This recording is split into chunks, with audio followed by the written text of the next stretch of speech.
Professor साहब चले गए हैं, अभी यहाँ पर है नहीं। और विष्णु प्रिया जी हमारी बहुत पुरानी जानकार हैं, मैडम ने शायद पहचाना, नहीं पहचाना। बिल्कुल सर, कैसे भूल सकते हैं आप? हम लोग एक्चुअली आफ्ट में मार्वल स्टूडियोज में लगातार मिलते रहते थे, कई सारे प्रोग्राम्स हमने साथ में किए हैं। तो अब मैं आपको बताता हूं जो डुबाने वाली बात कर रहा था। जीने के लिए जहां नहीं किनारा ही काफी है, जीने के लिए जहां नहीं किनारा ही काफी है, जब दिल करेगा तो उस किनारे में भी जहां बसा लेंगे। और अब दूसरे शेर से शुरू करता हूं और लास्ट में एक शेर आपको सुनाऊंगा। ये मेरी लाइफ पे है और आपको जो बताना चाहता हूं उस पर सारी चीजें निर्भर करती हैं कि आप इसमें कितना समझते हैं, कितना नहीं समझते। जो कल हंसते थे मुझे देखकर, जो कल हंसते थे मुझे देखकर, आज झुककर दुआ सलाम करते हैं। पर हम गिला नहीं करते अपने अजीजों से, सब हमारे वक्त को सलाम करते हैं।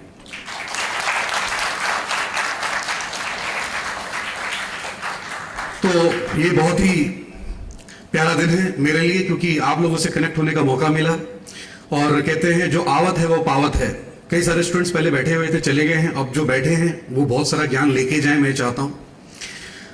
और सबसे पहले तो शुरुआत करता हूं, अभी कुछ समय पहले मुझे बड़ी टेंशन होने लग गई थी कि जो टेक्नोलॉजीज आ रही हैं, एआई आ गया है, आगे भी कई सारी चीजें आ रही है, हमारे बच्चों की फ्यूचर का क्या होगा। मेरे बच्चे भी छोटे हैं, पर दिमाग में है कि आगे जाके क्या होगा, जॉब्स को लेके, इनको लेके, उनको लेके। पर धीरे धीरे अभी मुझे ऐसा लग रहा है कि कोई फ्यूचर में प्रॉब्लम नहीं आएगी। इसका एक बहुत बड़ा कारण है। क्यों? इसका कारण यह है कि आगे जो फ्यूचर धीरे धीरे बढ़ रहा है, इसमें से 50% हमारा जो जनरेशन है वो मोबाइल पे खत्म हो जाएगा। सीरियसली बता रहा हूं आप लोगों को, आज ये मोबाइल पे खत्म हो जाएगा। क्योंकि हम लोगों ने क्या कर दिया है, हम लोगों ने 4 घंटा तो सिर्फ और सिर्फ स्क्रॉल करने पे दे दिया है।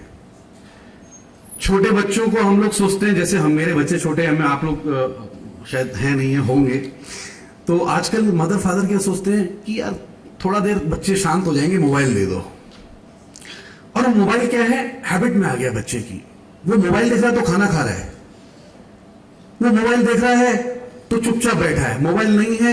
अभी रिसेंटली घटना देखी, सीसीटीवी कैमरे पे आया कि मां ने मोबाइल छीना, कुछ देर के बाद बच्चे ने जो है कुछ चाकू या कोई ऐसी चीज फेंक के मारी और कुछ ट्रेजेडी होने से बच गई। हम बात कर रहे हैं एआई की, हम बात कर रहे हैं एक्सपेरिमेंट्स की, हम बात कर रहे हैं कि आगे आने वाला फ्यूचर कैसा होगा। हम पॉजिटिविटी की तो बात कर रहे हैं, पर नेगेटिविटी भी इसमें बहुत सारी है।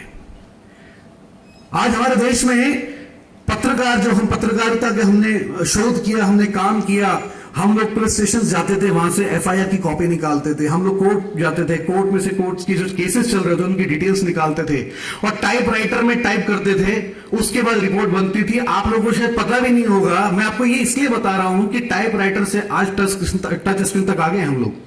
कहां गए? टच स्क्रीन तक आ गए हैं। पर आप लोगों को पता है कि पहले जमाने में क्या होता था, वही जमाना दोबारा से आ रहा है धीरे धीरे। पहले हम टाइपराइटर में टाइप करते थे और हमारी जो लैंग्वेज होती थी, हम कोशिश करते थे मिस्टेक ना हो, क्योंकि टाइपराइटर में टाइप करते मिस्टेक हो गई तो उसमें वापस बैक जाके एक दोबारा बटन दबाना होता था, तो वो ब्लैक हो जाता था। तो हम कोशिश करते थे कोई मिस्टेक ना हो, कोई गलतियां ना हो। और चंद्रकांत जी बैठे हुए हैं, बहुत सीनियर जर्नलिस्ट हैं। मेरे को अभी भी याद है, मेरे फादर जब पेपर निकाला करते थे तो अलग अलग जो प्रिंट आउट निकाल के उनकी प्रॉपर कटिंग करके उसको पॉजिटिव बनाया जाता, पॉजिटिव से नेगेटिव बनाया जाता था। फिर एक फराटा मशीन होती थी, उसके अंदर डाला जाता था और 24-38 की शीट लगती थी, उसमें प्रिंट निकलता था, फिर बाद में उसकी कटिंग होती थी, फिर डिस्ट्रीब्यूशन, कई सारी चीजें हुआ करती थी। और आज कितना ईजी हो गया, हमारे पास इतने सारे सॉफ्टवेयर आ गए, हमने न्यूज डाली, हमने डिजाइन आइडिया लगाया, उसके बाद वो पेपर रेडी हो गया, डिजिटल पे प्रिंट दिया। 1 घंटे में हमारे पास न्यूज बनाने से लेकर, छापने से लेकर, प्रिंट से लेकर अपने पास आने तक 1 घंटे का टाइम भी बहुत ज्यादा बता दिया मैंने आपको। पर आप लोग इसके चक्कर में मत पड़ जाना, क्योंकि गूगल बाबा जो है सब कुछ सच नहीं बताते। एआई जो चैट जीपीटी है, उस पर कुछ न्यूज एजेंसीज हैं, उन्होंने केस भी कर रखा है, क्योंकि वो उनका डाटा चुरा के आप लोगों को दे रहा है।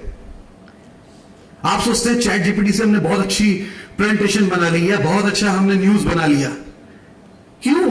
अगर आपने चैट जीपीटी से ही काम कराना है तो आपने एडमिशन क्यों लिया?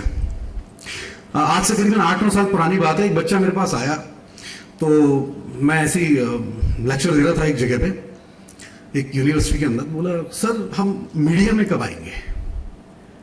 मैंने कहा बेटा तुम मीडिया में आ चुके हो, जिस दिन एडमिशन लिया था उस दिन से तुम मीडिया में आ चुके हो, पर तुम अपने आप को अभी पत्रकार मानना शुरू नहीं कर रहे हो। तो आप जितने बच्चे बैठे हैं यहाँ, तो फर्स्ट ईयर के बच्चे कितने हैं?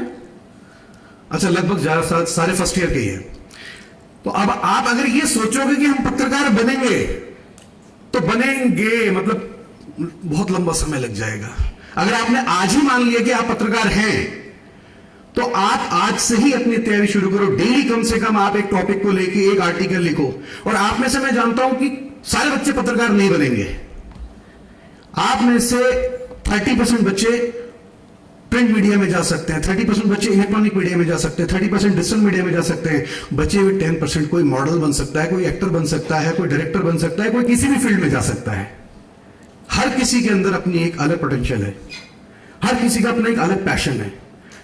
और जर्नलिज्म बहुत बड़ा पैशन है।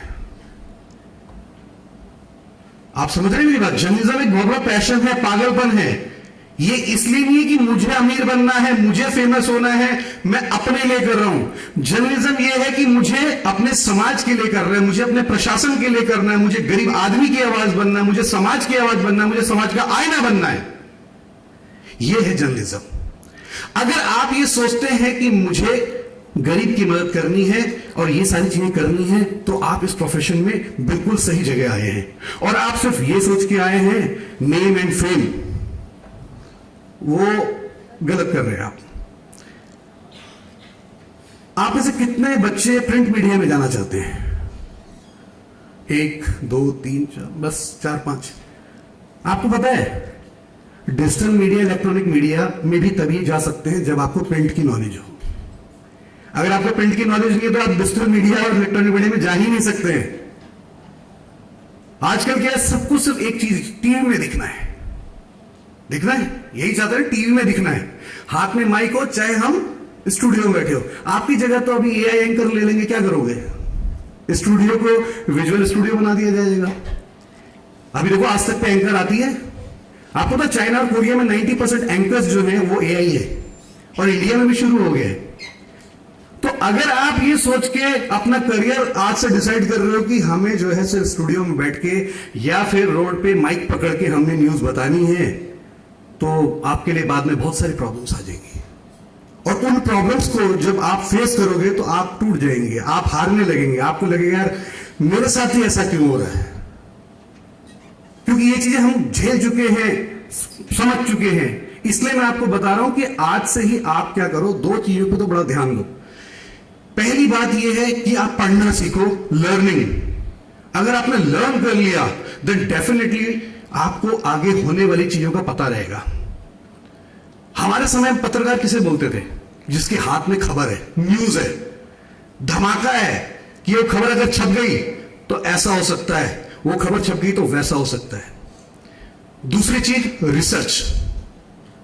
अगर आप सिर्फ गूगल पे रिसर्च करोगे तो आपको बहुत सारी प्रॉब्लम्स आ जाएंगी, जैसे कि कमर दर्द की, फैट बढ़ गया, ये बढ़ गया, वो बढ़ गया, कई सारी चीजें हैं। इसलिए बाहर निकलिए, सड़कों पे निकलिए, आप सड़क पे जाइए, 1000 न्यूज मिल जाएंगी आपको। पर क्या है, हम लोग बाहर निकलना नहीं चाहते। हम सिर्फ अटके 2 चीजों पे। हम अपने फैमिली में बात कर रहे होते तो क्या है, मोबाइल निकाला हुआ है, हाँ हाँ हाँ हाँ, अच्छा ये देखो, यही चल रहा है। और क्या चल रहा है कि नहीं है? आप खुद सोचिए कि मैं सही बोल रहा हूं या गलत बोल रहा हूं, बताइए। चलो अपने लिए एक बार ताली बजाओ। ये ताली आप लोगों के लिए इसलिए कि यहां क्या लिखा है, एक्सपेरिमेंट्स। आज एक एक्सपेरिमेंट करते हैं, ठीक है? आप मेरे लिए ताली मत बजाना, एक भी बात मत बजाना, आप अपने लिए ताली बजाना। क्योंकि आपको पता है बैंक होता है, बैंक, एक बैंक में हम पैसा जमा करते हैं। अगर हमारा 1 लाख रुपए जमा हो गया और इंटरेस्ट 7% है, तो हमें 1 साल के बाद कितना मिलेगा? 1,07,000। आज यहां पर आप कोशिश करिए कि आप 1000 तालियां बजाइए, और जब आप इस मंच पे होंगे और बोल रहे होंगे तो आप सोचो इंटरेस्ट के साथ में कितनी तालियां बजेंगी। समझ गए? ये नहीं समझे? तो आप जब ताली बजाएं तो ये सोच के मत बजाइए कि सामने वाले के लिए बजा रहे हैं, ये सोच के बजाइए कि मैं उनको सुन रहा हूं या सुन रही हूं, मेरे अंदर पेशेंस है और मैं सीख रही हूं, अपने लिए ताली बजाइए। रिसर्च इसलिए जरूरी है क्योंकि हम लोग जब तक रिसर्च नहीं करेंगे हमें फैक्ट नहीं पता चलेंगे। हम लोग आजकल क्या है, किसी ने भी अगर गूगल पे डाल दिया कि शाहरुख खान को हार्ट अटैक आया, नानावटी में एडमिट है, आपके व्हाट्सएप पे आ गया, हाँ शाहरुख खान को हार्ट अटैक आ गया, आप 10 जगह वही फॉरवर्ड कर देंगे, आप फैक्ट चेक करेंगे ही नहीं। जहां सारे गूगल में जाएंगे उसके बाद आपको पता चलेगा कि ये न्यूज फेक है। ये हो रहा है आजकल। तो आपने क्या करना है, जर्नलिज्म में आना है, आपने पत्रकार, आपने देश को खबरें देनी है, आपने दुनिया को खबरें देनी है। और आज आप फेक खबर में फंस जाओगे तो आप आगे जाके क्या करोगे? तो इसमें फैक्ट चेक करना बहुत जरूरी है। आपको पता है, मैंने शुरुआत में, आप लोग तो बहुत बच्चे होंगे, आज से करीबन 15 साल पहले 2011 14 ईयर्स पहले हम लोगों ने एक रिसर्च करी कि हिंदुस्तान में गवर्नमेंट ने 2009 में राइट टू एजुकेशन एक्ट और उसमें ईडब्ल्यूएस कोटा 25% स्कूल के बच्चों के लिए एक कोटा निकाला। उस कोटे को इसलिए निकाला गया कि जो गरीबों के बच्चे हैं उनको भी समान अधिकार में प्राइवेट स्कूल में पढ़ने का मौका मिले। पर उसमें क्या होता था, ऐसा होता ही नहीं था। तो हम लोगों ने क्या करा सचिन भाई, हम लोगों ने आरटीआई लगाई हमने मुश्किल से 4 स्कूलों में, दिलशाद गार्डन के, क्योंकि मेरा पास का एरिया था। आरटीआई लगाने के बाद हमारे पास लिस्ट आई, डिपार्टमेंट को बोला, डिपार्टमेंट हमें उनके एड्रेस ही नहीं देते। बड़ी मुश्किल से डिपार्टमेंट ने हमें उनके एड्रेस दिए, बड़ी मुश्किल से स्कूल वालों ने उनके प्रॉपर डिटेल्स हमें दी। तो डिटेल्स मिलने के बाद हम लोग जो है उस समय पे कोई बन गया एयरटेल का एजेंट, कोई बन गया किसी का एजेंट। हमने डुप्लीकेट आईडीज बनाई, हम घर में पूछने के लिए आपके यहाँ इंटरनेट सही आता है, मोबाइल पे ये सही चलता है, मोबाइल पे वो सही चलता है, आपको इससे अच्छा प्लान ये मिल सकता है, उससे अच्छा ये प्लान मिल सकता है। ये हमने क्यों किया? जानने के लिए कि जिस बच्चे के अधिकार को दूसरे बच्चे को दिया गया है वो सही में उसका हकदार है या नहीं है। तो जब हमने जाके देखा कोई किसी पार्टी का सेक्रेटरी है, घर में 4 एसी नीचे 4 फॉर्च्यूनर खड़ी है, और वो उसका बच्चा किस कोटे में पढ़ रहा है? ईडब्ल्यूएस कोटे में। तो ऐसे हमने तकरीबन 200 घरों की जांच करी, और 200 घरों की जांच करने के बाद हमने देखा कि ये तो बहुत गलत हो रहा है। उसके बाद तत्कालीन शिक्षा मंत्री थे, नाम नहीं लूंगा, बीजेपी में आ गए, क्योंकि रिकॉर्डिंग भी हो रही है, पता चल रहा है मेरे को कल ही फोन आ गया उनका, भाई साहब क्या कर रहे हो। तो तत्कालीन शिक्षा मंत्री थे, उनको शिक्षा मंत्री पद से हटाया गया, और दूसरी जो मैडम हेल्थ मिनिस्टर थी उनको शिक्षा मंत्री बनाया गया। कांग्रेस की सरकार थी, शीला दीक्षित जी मुख्यमंत्री थी। और उस समय दिल्ली के अंदर ऐसा हल्ला हुआ कि ये बंदा है कौन, ये टीम है कौन, जिन्होंने मतलब पूरी दिल्ली को हिला के रख दिया, एजुकेशन सेक्टर को हिला के रख दिया। उसके बाद हमने दोबारा आरटीआई लगाए तो लगभग 90% से 95% तक एडमिशन जेन्युइन थे। पर हमने कहा ठीक है, 5-7% का घोटाला तो गवर्नमेंट भी कर लेती है, स्कूल क्या है, करने तो कोई बात नहीं। पर अभी रिसेंटली मैं आपको बताऊं खुशी की बात, मैं कल दोबारा वही आरटीआई रेडी करी है करीबन 12 स्कूलों में, अब दूसरे स्कूल से 14 साल के अंतराल में कल दोबारा रेडी करी है। और आज यहां से निकलने के बाद मैं उसको पोस्ट करने वाला हूं कि केजरीवाल जी के समय में ये घोटाला कितना हुआ। ऐसा नहीं ना किसी भी एक सरकार को घेरे, मीडिया वाले हम निष्पक्ष हैं, न्यूट्रल है। आज लोग टीवी देखते समय या न्यूज़पेपर में पढ़ते समय सोचते होंगे कि हो सकता है कि ये बीजेपी वाला है, ये कांग्रेस वाला है, बोलना पड़ता है, मजबूरियां होती है। मगर पत्रकार वही अच्छा है जो निष्पक्ष है, जैसे बहुत सारे चैनल्स हैं जो निष्पक्ष हैं, उसमें से एक न्यूज नेशन भी है, और भाई हमारे साथ में बैठे हुए हैं, आपको बधाई देता हूं, आप ऐसे चैनल के साथ में जुड़े हैं।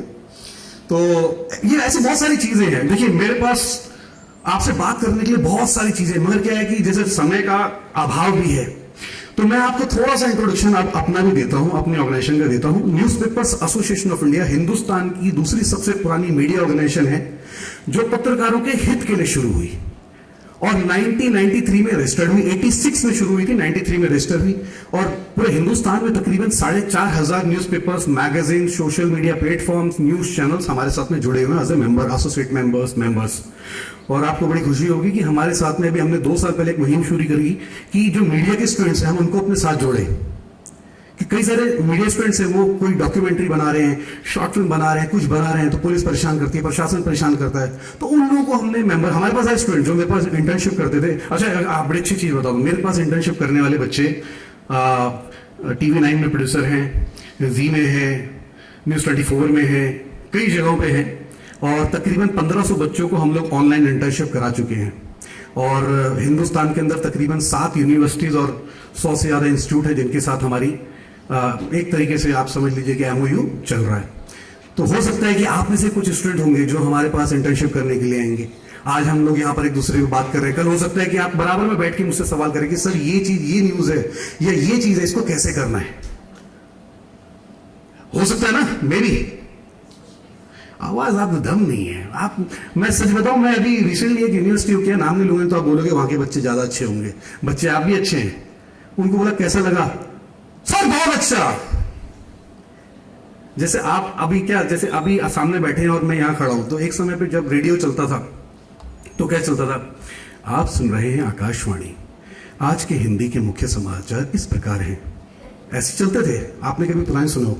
और आज कुछ कुछ चैनल्स तो बहुत धमाका कर दिया, ये देखिए किस तरीके से उस आदमी ने उस आदमी को कार से कुचल दिया। सुना होगा, देखा होगा, है? एक चैनल था कुछ समय पहले, उसने, मेरे को बड़ी हंसी आती है, अब तो थोड़ा सा सुधार आ गया है क्योंकि लोग अवेयर हो गए हैं, लोगों के अंदर क्या अवेयरनेस आ गई है। नहीं तो कुछ समय पहले हम नॉर्मली बोलेंगे ये शिवलिंग है, कुछ समय पहले ये पत्थर है, ये कुछ समय पहले हमने देखा कि ये 10 इंच का था, अभी 12 इंच का हो गया, या 4 फीट का था, 6 फीट का हो गया।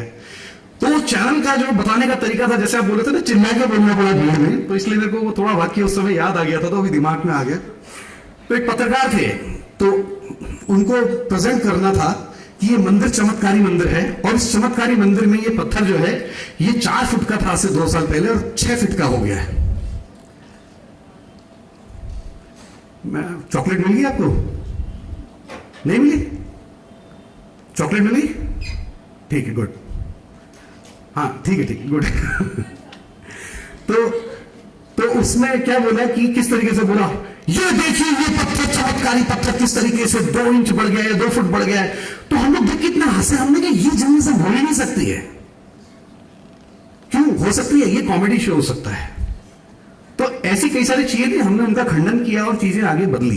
तो न्यूज़पेपर्स एसोसिएशन ऑफ इंडिया, हम आपको एक चीज और बताते हैं कि हमने ग्लोबल फेस्टिवल जर्नलिज्म शुरू किया 2012 में, और आज अभी रिसेंटली 10, 11, 12 फरवरी को हमने इसका 13th एडिशन किया। इसके जो फाउंडर हैं वो मारवा साहब हैं, उसके अलावा हम लोगों ने मिलकर इसको शुरू किया था। अच्छा, इंडिया में पहली बार पत्रकारों का बॉडी डोनेशन कैंप, पता है आपको? बॉडी डोनेट करते हैं हम लोग, मरने के बाद हमारी बॉडी किसी को दान चली जाए।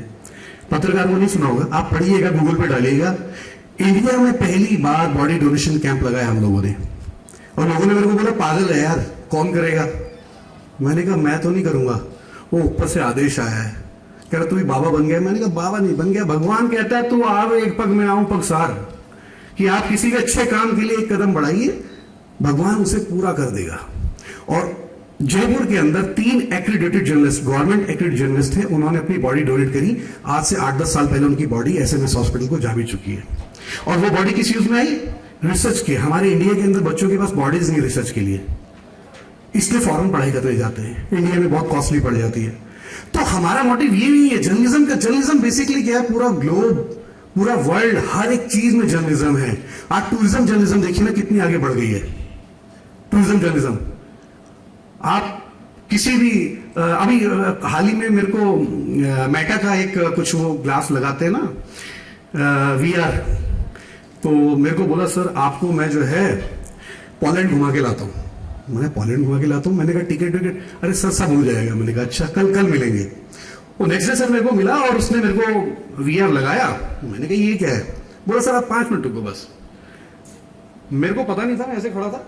VR लगाने के बाद मैं पोलैंड में घूम रहा हूँ, नदियां दिख रही हैं, बोट्स दिख रही हैं, और सब मेरे को देख रहे हैं, मुझे ऐसा लगा रियल में देख रहे हैं। मैंने कहा ये कमाल है, गजब चीज है। मैं बोट में जा रहा हूं तो ऐसा लग रहा है बोट हिल रही है, वाकई ऐसा हो रहा है।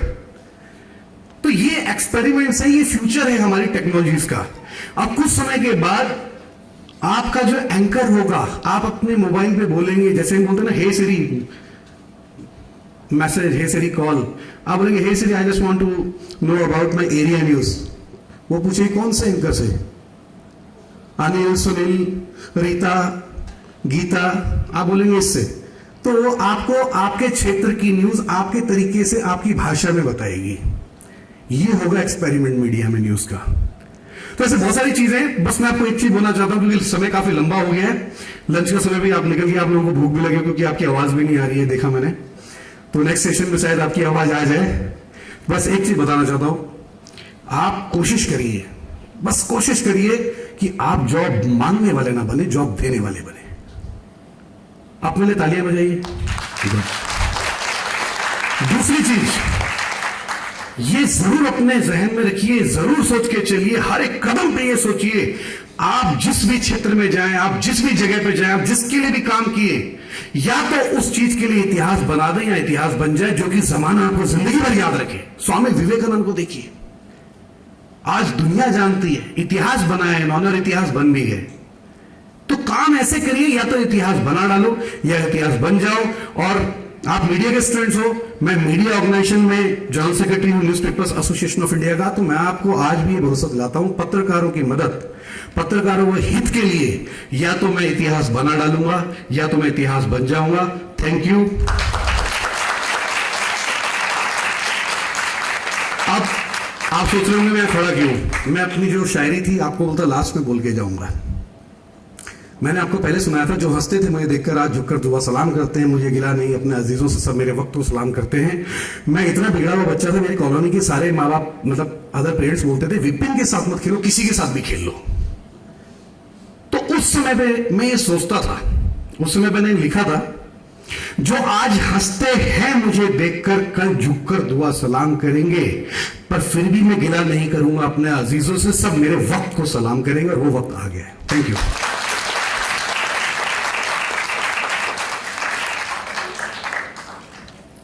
बहुत बहुत धन्यवाद मिस्टर विपिन गौर जी, और बहुत ही ऊर्जा से भरा हुआ आपका वक्तव्य, बहुत ही अच्छा लगा। और देखिए जैसे सर ने बोला, तालियां तो एक बार जोरदार फिर से बजनी चाहिए विपिन गौर जी के लिए। और इस फर्स्ट प्लीनरी सेशन में अब वक्त है धन्यवाद ज्ञापन का, और सबसे पहले मैं धन्यवाद देना चाहूंगी अपने विप्स के चेयरमैन सर डॉक्टर एच.सी. वत्स को, साथ ही हमारे वाइस चेयरमैन मिस्टर सुनीत वत्स, मिस्टर विनीत वत्स, जो कि हमेशा ही हम लोगों को ऊर्जा देते रहे हैं और हम लोगों को एक सेफ स्पेस, कंफर्टेबल स्पेस प्रदान करते रहे हैं। Our chairperson professor Siddharth Mishra, जिनके बिना हम लोग 2 कदम भी आगे नहीं बढ़ सकते हैं, जिनका गाइडेंस हमेशा हम लोग को मिलता रहता है। हमारी जो गाइडिंग लाइट हैं our dean professor doctor Charulata Singh, जो हर कदम पर हमें थाम लेती हैं और हमारे साथ हमें दिशा देती हैं, हमें रास्ता दिखाती हैं। डीन मैम बहुत बहुत धन्यवाद आपका। हमारे जो दोनों गेस्ट आज आए हैं मिस्टर विपिन गौर जी और मिस्टर सचिन दुबे जी, बहुत बहुत धन्यवाद आपका। आप लोगों ने बहुत ही व्यवहारिक ज्ञान दिया हमारे सभी बच्चों को। और